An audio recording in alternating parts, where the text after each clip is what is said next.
Welcome to the Forank Marketing Podcast, where we discuss everything about marketing, SEO, and PPC. Enjoy.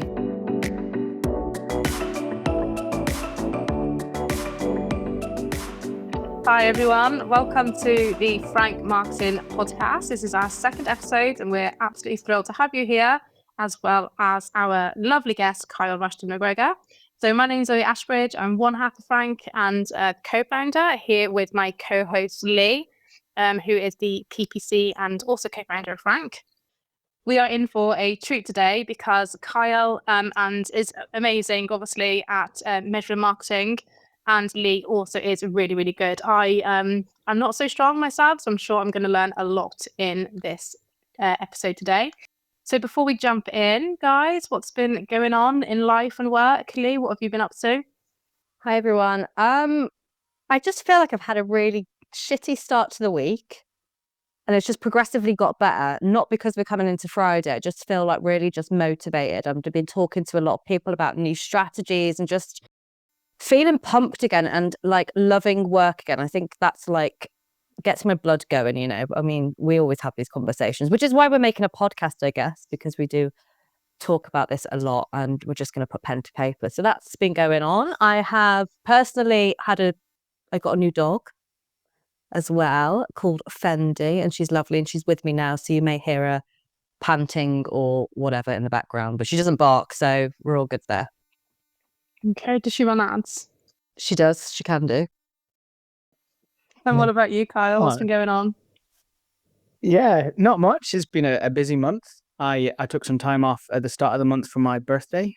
And that's always great when you're a freelancer, when you can just decide to take some time off. But also, it often means that you come back with more work than you really ever wanted to do because you've got to catch up on a week's work. So after that, it's been all about sort of trying to get back to really feeling like I've got a control of things. And like this week, I feel like this has been a really positive week with like finishing off some tasks and finishing off some projects and kind of looking forward to the end of the week and a new month. And you went to this fine dining establishment, didn't you, for your birthday? I love fine dining so much.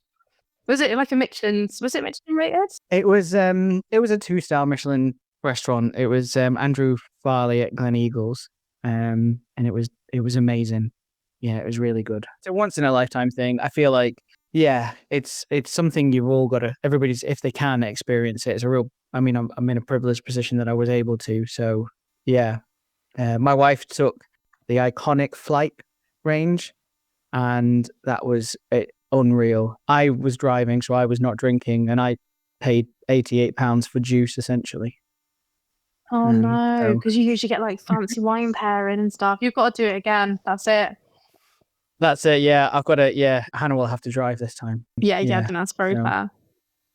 Yeah. Cool. Well, something else you've been doing is the AI dashboards, which I've been loving with the tracking AI. We'll probably get into that later, but I shared this on my LinkedIn the other day, but Carl's got a Looker Studio dashboard now where you can just track all the traffic coming from AI. And I think that's so exciting to be able to benchmark that now, because most of my sites have kind of been on the rise, particularly through Q4 actually. So I'm excited to have that benchmark.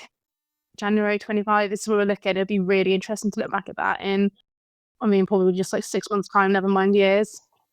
Yeah, it was something that I think a lot of my clients are starting to ask about. I always think you're kind of on the cusp of something new when non-marketing people are asking about things. So as in non-marketing people are asking about marketing things, and I've had a lot of clients asking about AI, and I've been building separate dashboards, and I thought, you know what, I'm just going to build one that people can replicate and use again and just add in different GA4 accounts. And yeah, it's certainly been a talking point, and I know that a lot of people have gone in and had a look themselves. So yeah, hopefully it's going to be useful for everybody. Kyle, just a quick one. You just mentioned that you went away. Did you take your laptop with you? Did you get laptop support? Did I take my laptop with me?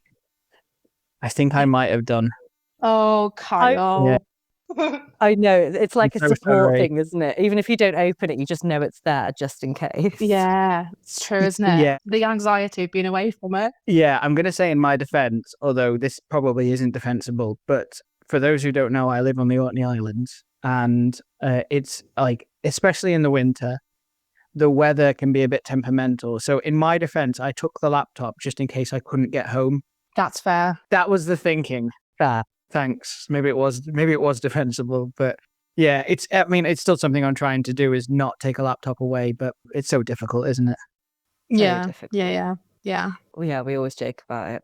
Okay, now on the back of measuring marketing success and the whole premise of this podcast, I wanted to come out with some stats, and I don't think these stats will surprise you. I don't think the last ones did, but interesting for our listeners. So, did you know that only 37% of marketers say they are confident in measuring the return on investment of their campaigns? So that was cited by HubSpot in 23, so a year and a bit old now, but are we surprised?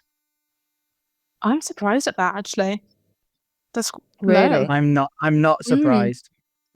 I'm not. Really? Yeah. And I'm not surprised, just because I think there is still a lot of maybe misinformation about attribution and marketing and ROI.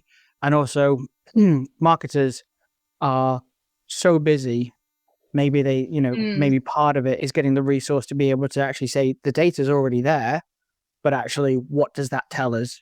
I think that's part of the problem, is that, you've connected GA4, the data's coming in, but then it's about like, well, what does this tell us and how can we turn that insight into action? So it's maybe, they're not confident because they can't make actions from the data that they've got, even if the data's totally fine.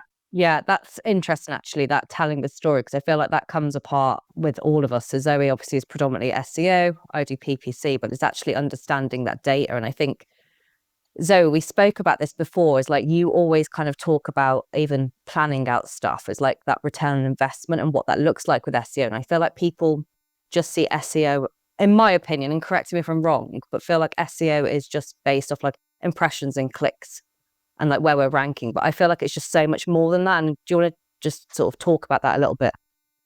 Yeah, I mean, it is so much more than that, isn't it? Like, I always feel like it's not, doesn't have to be so binary, which I think sometimes it is in SEO. It's like clicks and impressions are vanity metrics, and then almost as if they're nothing, or people like track them too much and care too much about perhaps clicks when they should be focusing more on something like revenue. So it's all of it, isn't it? Like, I absolutely think clicks, impressions, definitely click-through rate are all really important. Like, you could say impressions are just a vanity metric, but your impressions going up as your pre-class to your clicks going up. And once you get your clicks going up, you can start looking into like your revenue and your engagement metrics. So there's absolutely, I think, if I was thinking about which metrics are essential, I would include clicks, impressions, and your click-through rate in that. And I would, of course, say revenue is essential. And if we're not, revenue is, I think, is going to hit the SEO industry quite hard in coming months, because we are going to be really challenged, I think, to prove our revenue metrics as best as we can. Because with AI overviews, and at this point, actually more than AI overviews, I think that Google's getting smarter. It's bringing in more like this sources across the web snippet at the top of search. So it'll say, if you put in like, I don't know, 80s music, it will say sources from the web, and it'll give you like a bunch of 80s bands or something. All you want is to tell your Echo Dot, I'm going to have to say that, so I'll turn it on. If you want your Echo Dot to play something, you've conserved yourself through Google, so you don't need to go anywhere to get the click. And that is why revenue tracking is going to become so much more important. And if you're someone who's not tracking revenue now, I think your job could be at risk, to be honest. We need to be proving that what we're doing is actually getting revenue now. But that is exactly what we're talking about today. So that sounds quite scary. Don't worry. That's why Kyle's here. And that's why we're doing this podcast. So on revenue, I think the second kind of issue with SEO and revenue is it is quite hard to track the exact impacts of SEO on revenue, because ultimately your pages that convert organically are going to be your products, or collections or service pages, and people might be finding those through your brand name, and it's quite difficult to separate the two. So I think that's one thing that's important, is separating those two, brand or non-brand search. And then the other thing, which I have always loved doing, and Kyle taught me how to do this, actually hired Kyle to do some work on one of my clients, which is this looking at how content contributes to sales as well. And I find that sometimes actually in the SEO world, it gets a little bit stick doing that, because it's like an overinflation of metrics. I don't think that's very fair personally. So we do a lot of like segment gap analysis. I'm sure that's right. Carl's giving me the nod that it is right, where we can track like users visiting pages that are not necessarily these bottom funnel pages, but are contributing to revenue. So they might be viewing particular articles, particular pages, and then the same person who viewed that within a month also converted. And I think that's a really strong something to track. And it's interesting because you will see, like, I'm a consultant, I work in different industries, and you can see where industries where that type of tracking is really strong. And I work in like red light therapy. It's very new. People are worried it's a fad. It's not. It's really interesting, backed up by 6,000 studies. Just saying. But people are reading about it because it's new and they want to know more. And because of that, content outside the product pages are really, really strong, and the strongest of any industry I've ever worked in. So yeah, is there anything to add to that, Kyle, on that type of tracking and on SEO metrics? You must have more to say than me. Yeah, I think you're absolutely right. And I think because I used to do SEO before I sort of niched into analytics, and I remember being burnt in a way when I went to a client. I said, "Oh, look, we've had tons of traffic," and the client says, "Yeah, but I've made no money." And so I think it's really important that we are able to demonstrate our return on investment for them. I think revenue, yeah, absolutely. That's really, really easy when it's an e-commerce client. I think one of the benefits of GA4, and this was available in Universal Analytics as well, is that you can attribute a value to a non-e-commerce goal, if you will, or key event as it is in Google Analytics 4. So I think if you're working maybe in the B2B space or the SaaS space where, that key event on the website doesn't directly equal a value, I think it's still really important to have that conversation about how many leads that, what is the value of a sale? How many leads do they get in? How many do they then convert, to give you a sort of static value so that you can see organic search has brought in, 5 key events today, which equals £500. And you can give that ROI relatively simple. So yeah, it's maybe something to look at, is to go into Google Analytics 4 and see if you can assign a value to your key events, because it is really important to understand return. Yeah. That's really interesting.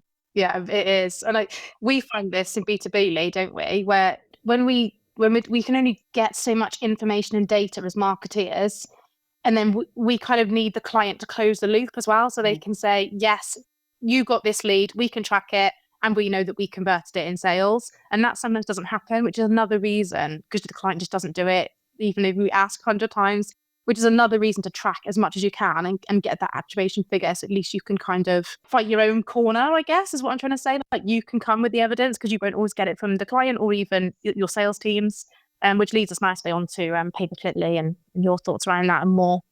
Yeah, so absolutely. So PPC, I think for me, probably measuring marketing success has to be that number one goal for me. But just to touch base with what you said about organic, Zoe, we always talk, I think myself and you have got into this habit of making sure PPC and SEO sort of align, and we see the benefits of each. And actually just looking at PPC and organic traffic, there is a direct correlation. And you'll see this if you go and anyone looks at their GA4, is that when you start running ads, you can see that correlation of organic going up as well. I think that's really important to be able to just say, like, okay, we might not be, I don't know, ranking as highly for this keyword or whatever, but there is a direct correlation when you start owning some space in the SERPs, that organic goes up as well. So, and this is where marketing success and measuring it gets kind of convoluted a little bit, because it's then we talk about attribution and how does that work, because essentially all of these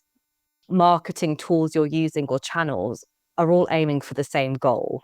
And I think when we start to look at it as so siloed and going, well, PPC has got this many leads and organic has got this, or Meta has got this many leads coming in, like, we need to look at that bigger picture. And that's why it's really important to have your tracking, like, absolutely from the get-go, like, set up correctly so that we can start to see these correlations as well. So that's kind of the first point I wanted to make on that. And then again, attribution, I guess, when we're talking about, Kyle just mentioned that e-commerce is really easy to track. We see that. We're able to sort of see that figure in there. And you just mentioned that actually assigning values to those B2B businesses. I'm actually working with a client at the moment, which is really cool that you brought it up, Kyle, is that we have started to look at what that lead value is. So for them, a click on a call isn't as prevalent as potentially someone signing up on a lead form for them. And we've worked this out because we've looked at what that conversion rate is per the lead success and what that channel looks like. So I think that's a really cool place to start is to look at that. And then you can assign that value onto key events. And when you're looking at PPC, then we've got another option here where we've actually got revenue coming in. I know it's not proper revenue, but when we then start to play around with bid strategies and things, and that's another topic, but then you can start to utilize those bid strategies a little bit more because you have got a revenue put against your lead. And then, so just going back to PPC and measuring, it's just so important from the get-go to understand exactly what you're wanting to measure, what your business goal is, and what those key events are. I think key events used to be called conversions until about a year ago. Correct me if I'm wrong, Kyle. I think it was around this time last year. You're right. And I think events, and I will say this on this podcast to everyone, is events are fine to track how people use your website. Key events are anything that measures or helps business success. So that be a lead form, a purchase, or whatever that is. But I think that they're two very different things. And I think just even identifying those from the get-go is really going to help. Well, I think we're going to talk on like audits and that kind of thing, but that's potentially another area where some businesses, maybe let themselves down, is that they add in lots of key events when actually less is more, I think, with key events.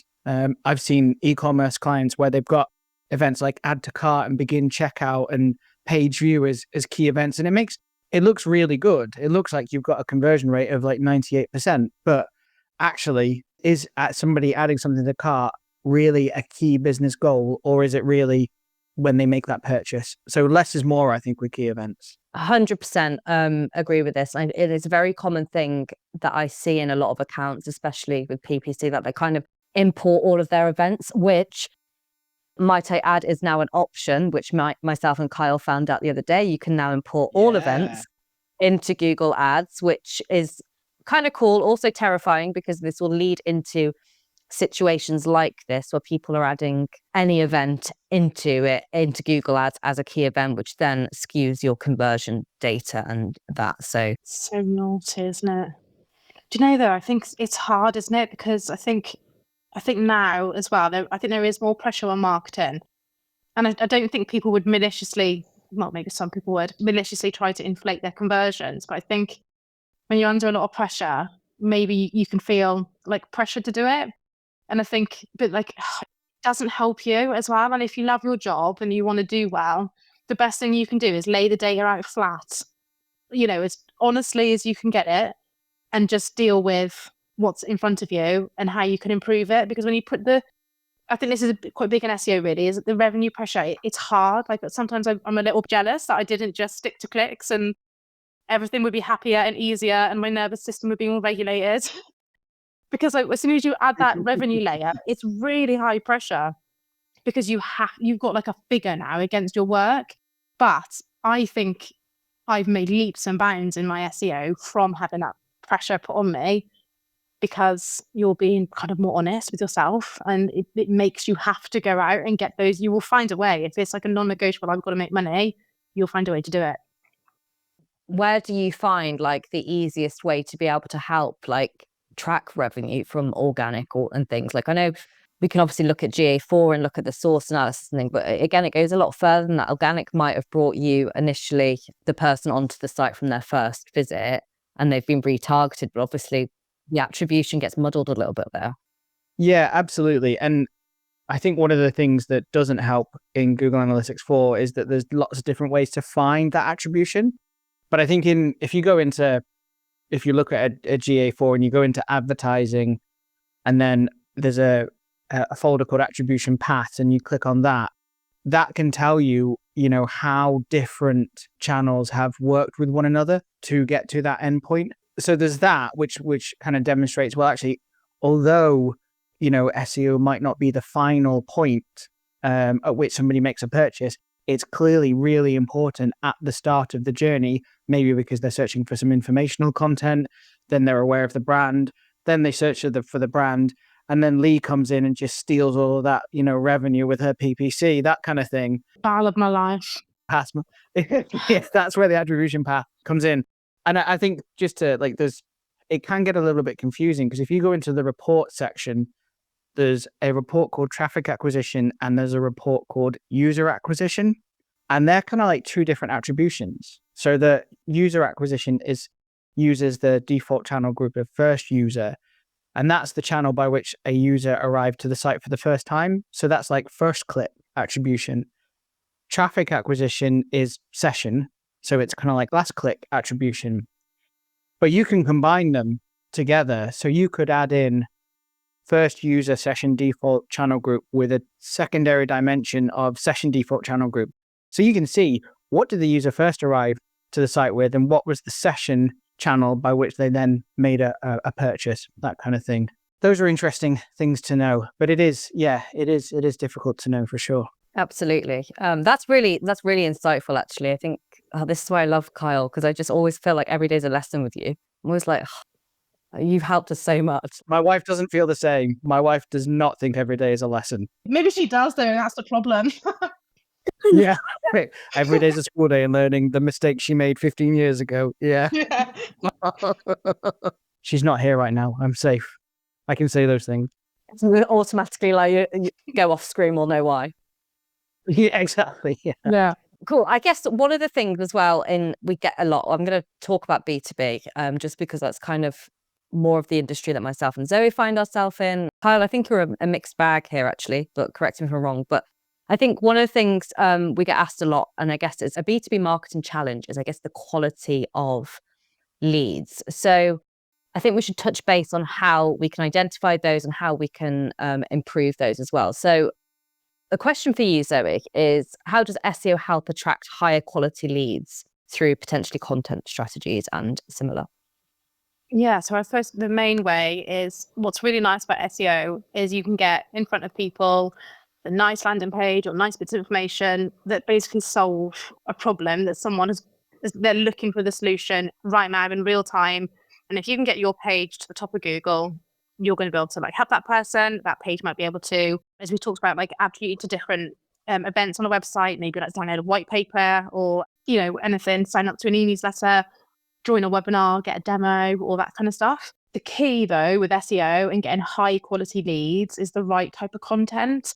And that is where you can go so horribly wrong. And I've gone wrong myself, especially early in my career. I can remember trying to rank an e-commerce website back then, actually. Sorry, I've gone off the B2B there. But I basically turned this e-com website into a blog because I focused so much on the blog. And I did it well-intentioned. But, I can just remember being faced with the reality, like Kyle said before, that my work had not brought in any money, really. And I really tried to find maybe even a penny, and I had millions of clicks to this blog, and not one of those million people could I attribute to a sale, which is really scary. It was a long time ago, but that is exactly how I've learnt the value of getting the high quality leads in. And that really is all about the type of content that people who are ready to buy actually want to read. And I think a lot of this really goes into problem solution. They've got a problem, they may not know what the solution is, or maybe they do. And then finding the content that serves them in that moment and kind of proves, if you like, that, the product or service that you're offering is exactly what they need. That's the crux of it, really, is the right type of content. Yeah, that's absolutely sound advice. And again, measuring what that looks like in terms of an event or a key event there as well, depending on that business goal. And then this, I guess, kind of goes back again with those high quality leads, is then we can start to look at, and myself and Zoe do this, is that she's got a really high ranking organic page or whatever, and then we can then set up audiences and things to retarget them. So again, we're trying to utilize both marketing efforts here into trying getting that lead across the line, which is kind of really important. I guess, again, comes back to utilizing all your marketing channels and reporting on all of your marketing channels, rather than just keeping them really siloed. Obviously, we need to some extent with campaigns and things with PPC, but just making sure that we keep them reporting on all of them, because they all do impact each other. Cool. And then I guess just looking at this as kind of like a PPC campaign, again, I've probably fallen victim to this as well, Zoe, in my career, is that going after quantity over quality. And I think we very much get in this trap with PPC, is that we want the cost per click down. We want all the click-through rate to be super high. We want all the impressions. We want to have the 100% impression share, and we want to go ham on it. And then you've realized that actually your keyword's not quite targeted right, and you've just got a load of rubbish traffic to the website. You've spent all this money, and all the quality of leads are absolutely jank. So I think one of the things that here, I think with PPC campaigns, as long as you know your audience and where they want to be, and you're on the right platform and the keywords are correct, that I feel like the quality of traffic will come. And I mean, I've got out of the habit of looking at cost per click when we talk about measuring. I think people want their cost per click to go down and down and down. But you know what? I'm fine with spending £20 a click if I know that lead is just converted to 100,000. And that's the point of it. I think we find this a lot of B2B. Actually, B2B clients tend to be a bit more forgiving with that cost per acquisition because they do know how long the lead cycle is and things like that. And it's not an impulse sale that they're going to get. So just niching down on that audience overlaying as well, finding those audiences and just to sort of cross over your audience overlay into your campaigns, add bid adjustments and things like that. And then look for that quality. Once you've nailed that, you'll be fine. But just again, don't get hung up on that cost per click. Kyle, have you got anything to weigh in on sort of any strategies for B2B and lead quality? Yeah, I think you both raised really good points there. I think, Lee, you stole my main strategy, but the thing, I think there's a couple of things to say. One, you're absolutely spot on when it comes to understanding lead quality. And I think lots of people try and chase that like high volume keyword, but actually that's not going to work if the quality of leads is terrible. But Zoe's great work on writing really great informational content, I think works perfectly well. And this is the idea that you just mentioned. And I was like, oh, I've got a great idea. And then Lee, you took it. It was about building audiences. So, I'm thinking here, if you've got some informational content about specific problems, maybe even like sector specific problems or area specific problems, you could create audiences for those in GA4 and utilize those audiences in Google Ads. And you could get relatively niche with it, I guess, depending on the size of the audience that you can attract. And then, the whole siloed thing, like if PPC and SEOs talk to one another, find out what's working. If PPC people talk about the keywords that are kind of working, the SEOs kind of talk about the content they're seeing that's trending, all of that will help build a much more kind of in tune campaign. And if we're talking about B2B as well, there's obviously all these great tools, but one area I think that SEOs and digital marketers and PPCs don't talk enough is like the salespeople or the customer service people of the companies that you're working for. So like one cool way I've used AI in a previous iteration is I've gathered all of the different contact us form fill outs, obviously not using their names, just like the little bits of like where they put in a comment. And I've taken that and I've added it to an Excel document, and I've asked AI, can you pull out some of the common problems and common keywords that people use? And then I use that information in either the content or the kind of PPC approach. Because I think, using all those tools are great, but actually nothing beats getting first-hand information from salespeople and customer service peeps and that kind of thing. That is incredible. And I'm glad you put this up because, again, I was just talking to a client this week and we were talking about the sales team. And I said, what the sales team, you're selling this product, like what are the questions people are asking on the phones? When you get them on the phone, what do they want to know? Because that content is absolutely king for SEO. Why? And then the person they're not going to be the only person searching it either. And I think that's just like so incredibly important, is making sure like marketing and sales are aligned. Everyone's got the same business goal and we're talking to each other. Yeah, absolutely. The audience point you made there, Kyle, is something we've done quite a lot as well, isn't it, Lee? What is it there? Like the way Lee and I work is we'll have like a problem page, say, so we know that someone hitting this particular page has got a problem that we can solve.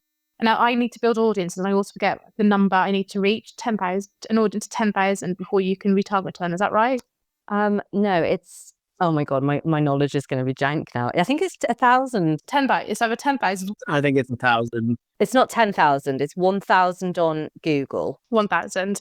Okay, that's a less overwhelming. Yeah. If this is wrong now, that's it. I'm sacking off marketing altogether. I'm pretty sure it's 1,000 you need. So we need to get an audience of 1,000. So SEO's got to get 1,000 clicks, but that hasn't got to come in a month, is it? Like you can set up the audience in say January, and hopefully it won't take this long, but if it took you till May to get it, you would have then 1,000 people who have got a problem, and you can retarget them with ads with the right messaging. And I think that's a way to, because I mean, pay-per-click is really measurable, isn't it? And I think if SEO and pay-per-click talk a bit more, like you can kind of help each other a little bit. So, you can say, we retargeted this audience and SEO built it, and you can kind of then get your kind of, your attribution that way, a bit more, I suppose it is a little bit more qualitative, but then it is also in the data as well.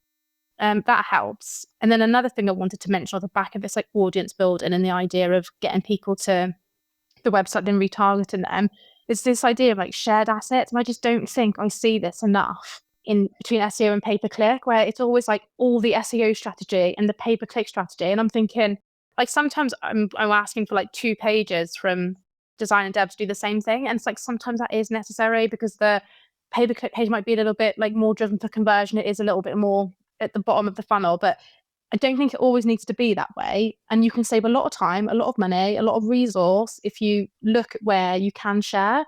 And we've shared assets before where we did this for a B2B client. It was a really successful campaign on the ad side, and we did it on competitors. So a page, the client versus their competitor. And I scoped the page, everything needed to rank. I think that page, by the time we finished, was at the top of page 2 to the middle to bottom of page 1. It had like moved within that scope. It wasn't quite at the very top, but it was then pulling its data from SEO. We knew that page converted because Lee was also sending ads to it. So you can say, well, out of Lee's percentage of people who have gone to that page, this percent of are converting. You can kind of assume that SEO is doing something similar. So you've got data there where you can share the data as well as share the actual assets to save money of marketing budget and that kind of thing. Absolutely. And I'm going to go off on a complete tangent now. Well, no, we'll bring it back. But talking of landing pages, and I think people need to do this more. I think, as Zoe said, we were taught, 3 years ago, PPC needs to have its own landing page and it's really highly converting. And SEO needs to be just blog content and things like that.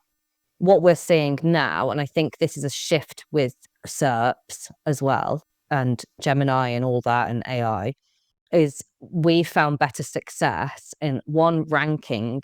And I know people say organic rankings don't have anything to do with quality score on PPC, but I think it does. Is that if we create a page that combines the both, and it's been very user-friendly, top of the page, and then all the SEO stuff's put at the bottom. And this comes back to Zoe, and correct me if I'm wrong, it's that EEAT? Yeah, EEAT. I have seen people talk about like information gain rate, which is like the rate in which people can get to what they want. And SEOs have always been like notoriously bad at this. Like you might search for like, I don't know, something that you want, and then you get faced with what is X, and you obviously know what it is because you've searched it to get there. But trying to hit that like SEO stuff. Whereas what we're saying is to kind of restructure the page, make it very like shoppable, or convertible for like B2B, and then still have the SEO stuff, but have it lower down. So it's still there for Google, and it's still there for those who really do want to read more. You can do it all, really. Yeah, we've definitely seen some success in that. And sorry, I did go off on a tangent and just kind of want to bring it back. So the tips and takeaways then for all of this. Zoe, what's your biggest tip for SEO and takeaway for measuring marketing success? I think I would say do the really scary thing in SEO of measuring revenue and get really uncomfortable for a bit, because it is hard to measure. I do think the segment gap analysis is good because it will help you understand which content at least contributes to a sale and which doesn't, so you can do more of what does. I would say look at your non-branded keywords, because some pages will rank almost all non-branded keywords, and if they're non-branded and converting, then I think you can very strongly go in and say this was SEO. Like, I know that page doesn't get much or any brand search, therefore the conversions are almost definitely from new audiences who haven't searched for our brand name. The SEO has done the heavy lifting. But yeah, I really think the main thing is getting really uncomfortable. I feel like I certainly had to, and that's the only way that I got better. Yeah, absolutely. I think then for me, and then we will shoot to Q&A with Kyle. I think PPC, which Kyle touched upon here, is stripping back your events and what you're tracking, especially if it's PPC. PPC has probably one common goal. It's normally to get more awareness and more conversions for this. So making sure that those conversions are actually for business success. You're not sort of diluting your conversion data there, and then you can make more informed decisions. And also being really checking those quality of leads, speaking with the sales team. What do those leads look like? If you are a freelancer or in an agency, is having that conversation saying, look, I got you 10 leads this month from what I can see. How many of those are actually quality? And then in 3 months' time, how many of those converted? And look at what that close rate is per channel as well. I think that so they get, and it is an uncomfortable situation because, you know, you want to sit there and be like, yeah, I got you 20 leads. And the client goes, yeah, but they're all shit. Like, oh, but those conversations need to be had to measure that marketing success. Kyle, any tips and takeaways from yourself today? Well, yeah, just to echo exactly what you've both said around, you know, have those difficult conversations right at the start, you know, spend, you know, this is coming from me, who's a 38-year-old nerd, but actually talk to people. I know it's difficult, guys, but we can do it. We can do it. Yeah, talk to people about what are their goals, what does good look like to them, and then you can go into your analytics, that, you know, or their analytics, and set up the reports to reflect that, rather than, you know, going into analytics and sending them a report with like how much traffic, how many views, what's the engagement rate like, that kind of thing. Because if they're not so focused on it, they're not going to read it. And then if they're not going to read it, you're not going to have like really engaged conversations. So ask them what's important to them and then configure your analytics to get that information out for them. Absolutely solid advice. I just learned so much. Thank you both. You're going to love the next bit because I've seen the Q&A. They're good, no? These, and you know, these are brilliant. And a few of these have come from LinkedIn posts, so you can check that they're all real. We haven't made this up. I have actually had one on a call with a client who was actually asked a question for Kyle on this one. So I'm sure we can answer that also. So Kyle, I'm going to ask the question that I had from a client first, which I think is Okay. a really good one. It's the number one on this list. So how can you create a report on GA4 that shows all of the UTM parameters in one place? So I have two approaches. It's totally possible. I think when I do training, one of the light bulb moments for a lot of people is the fact that you can customize the report section of GA4. So that's on the menu on the left-hand side. There's a section called reports, and you get tons of different reports, but you can customize that. So if your client, who we're going to call client A, uses UTM parameters that are quite specific and wants to just get a report for that, they can customize a report, and so maybe include session source medium, for example, as the primary dimension, but then they use the filter option to just filter based on those UTM parameters that they're using.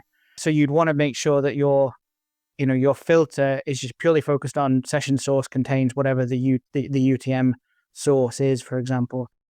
And then you can create a brand new report that says, Lee's favorite UTMs.com, and, have that at a click of a button, and you can just access that whenever you need. So that's solution one, which is just filtering on a report.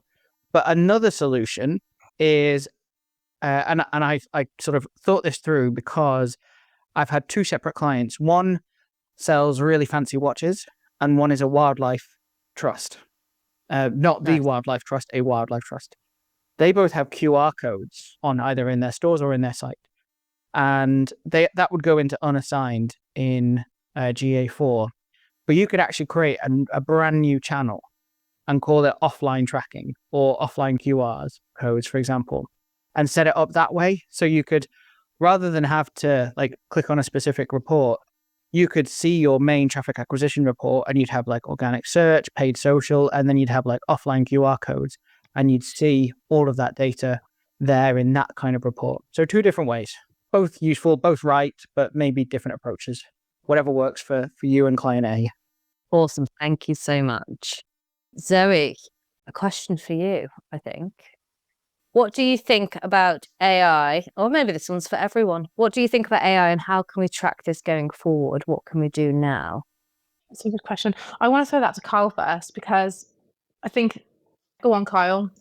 What are you doing? What are you doing, Kyle? So we can all track AI better. Well, there's this really good Looker Studio thing I've built if people want to have access to that.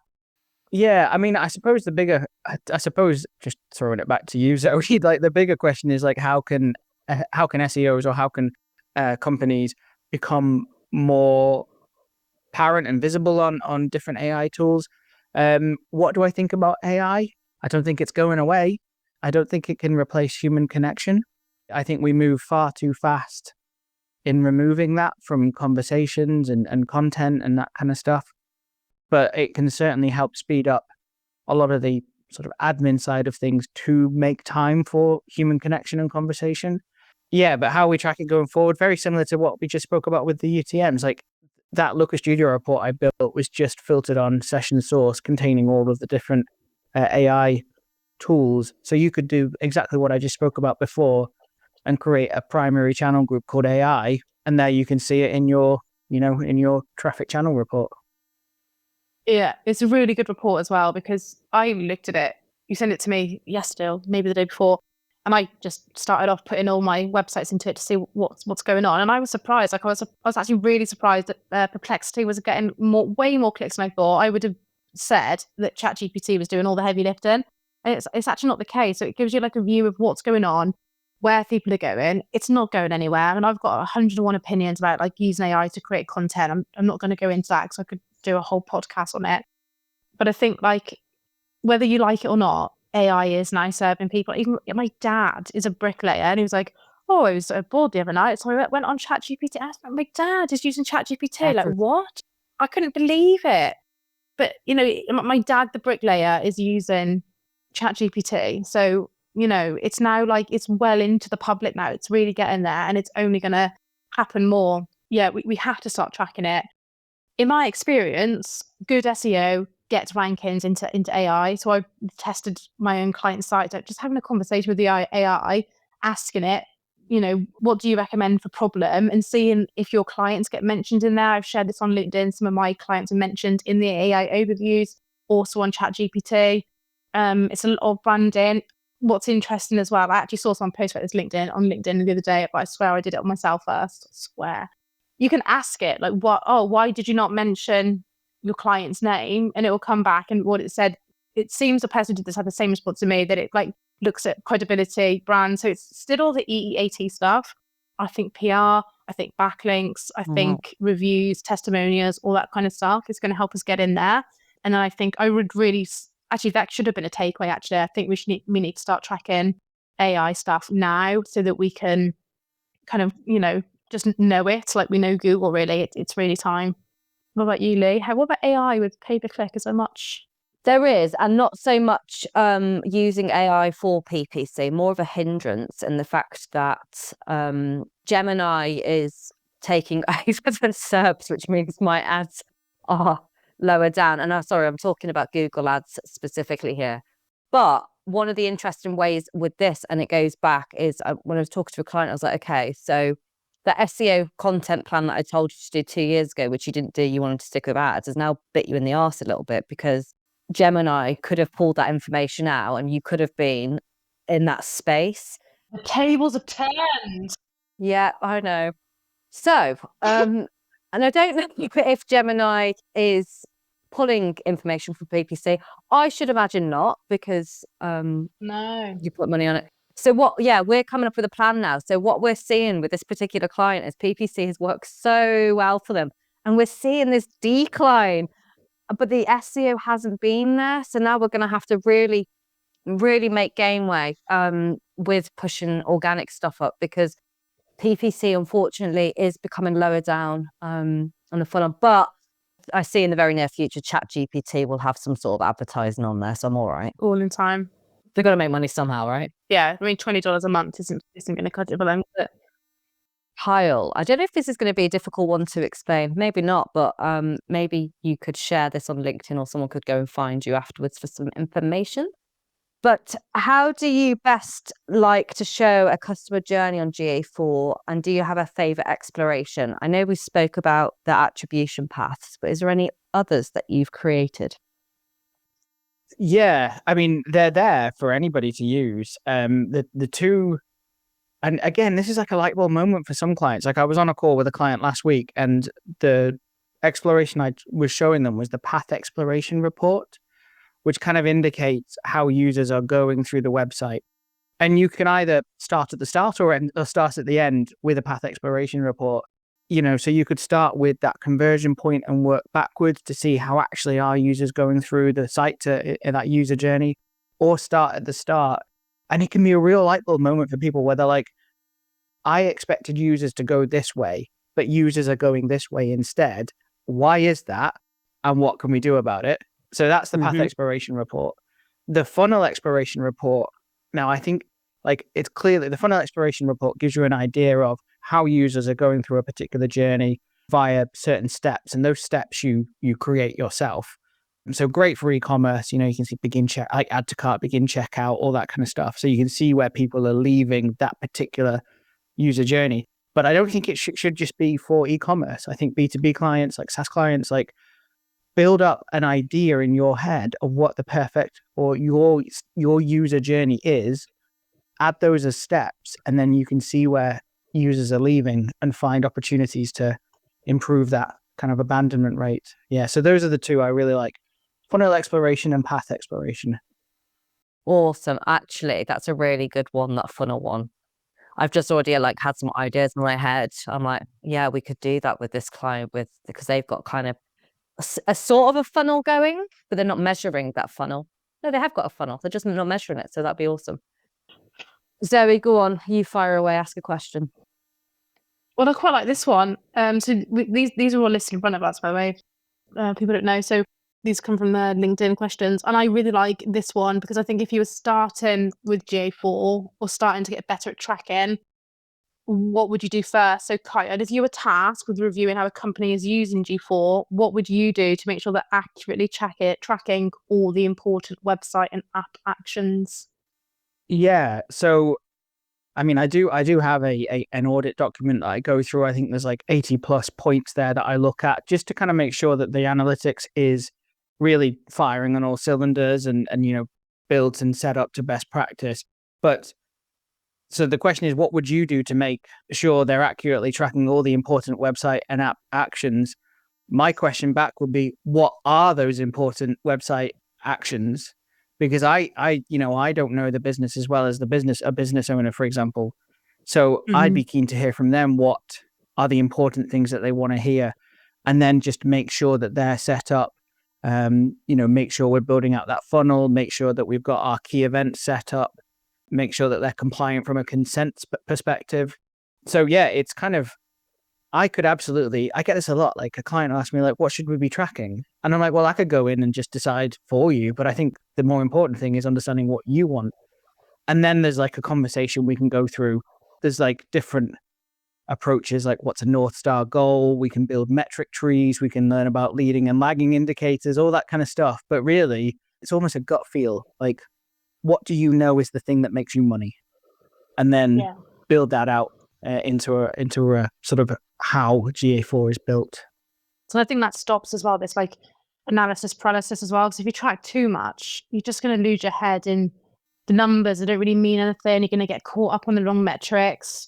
Whereas if you, you said earlier, less is more. Track less, but track what's important. Yeah, and I do think we need to. I'm guilty of this as well. I can spend far too much time in analytics. But if we do take that less is more approach and we do understand what's important, we can gain the insights we need to make actions which actually make a difference. There's no point in reporting every month about what some of these users are doing on the site unless we actually do something about it. So that's why I like the less is more approach, because you can really hone in on what's important and then make actions based off of those insights.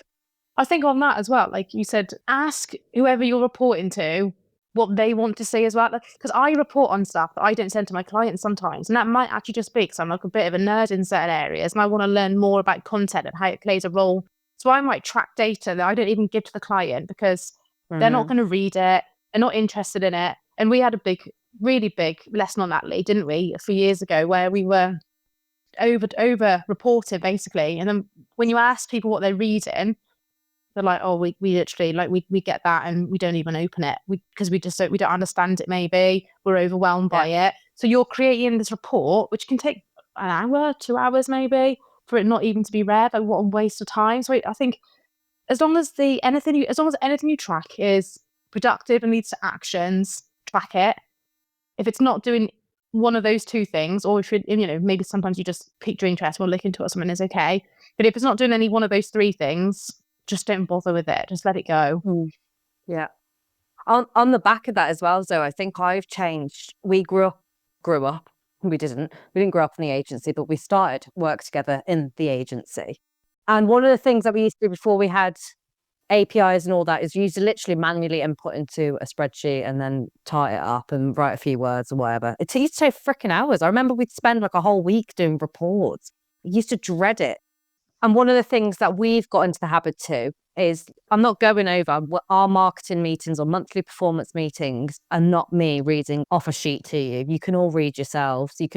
Most people we work with are pretty much clued up nowadays into what GA4 is. There's no gatekeeping here. Everyone can sort of know what a click-through rate is or a cost per click and that. So what I say to people is, like, I'm not going to read through this, but what I am going to do is pull out the significant parts that tell a story and how we can then implement that. And sometimes it might be that it hasn't gone well, but why hasn't it? And what are the next steps for that? So use that time when you're reporting is to actually, okay, what's the next plan? Where are we going next? And this is your opportunity to get insights of business insights, what's going on internally. You can get an insight into external factors that are affecting the company and all those things. But use this, don't just read off a sheet. Everyone can bloody do that. We're all well equipped to do that. So use that time efficiently. Yeah, that's a good little warning, actually. If you're like a marketer or a CMO hiring an agency and your monthly meetings are like talking about the history, I guess, like, oh, clicks are up by this or ad spend is this now. It doesn't really mean anything, does it? Like, you're like a productive agency doesn't really care. You do care about the data, but what you care about the actions that are coming from that data. And I think, yeah, maybe it's something to make a mental note of. If you aren't getting productive actions off the back of the data being reported, then maybe you don't have the best of support. Can I add a few things? Yes, absolutely can. So when I humble brag, when I spoke at Brighton SEO, but last year I spoke about Looker Studio and actions that can make your reports, readable and actionable. And two things sprung to mind then. One is you can actually add a Google Analytics 4 code to Looker Studio, so you can see which pages people are looking at. And when we talk about less is more, well, use that information to cut crap. If they're not going to a page, get rid of it. And then one thing I've used before with some clients is I've embedded a Google form at the bottom or at the top of a Looker Studio report. And I've asked them, what did they read? What did they like? What didn't they like? Nice. Almost up to date by the hour kind of analysis of like the stuff that they like and the stuff that they don't, and the stuff that they don't like, it goes. Yeah. Do you have any like common things they like to see in reporting and maybe common things that you've removed? Yeah, I think the common things I've removed, it is metrics and stuff. Like, there are obviously like metrics that they don't like, but it's the fluff. Like, it's the too much, like analysis paralysis. Like, you just throw in loads of things at me. They like it when it's really, really succinct. It's absolutely aligned to their goals as a business. And it kind of gives the key information. Like you said, Zoe, like, you might be wanting to track like loads of metrics because they're really, really important. But really all they want to see is the top line stuff. And it's the top line stuff they care about.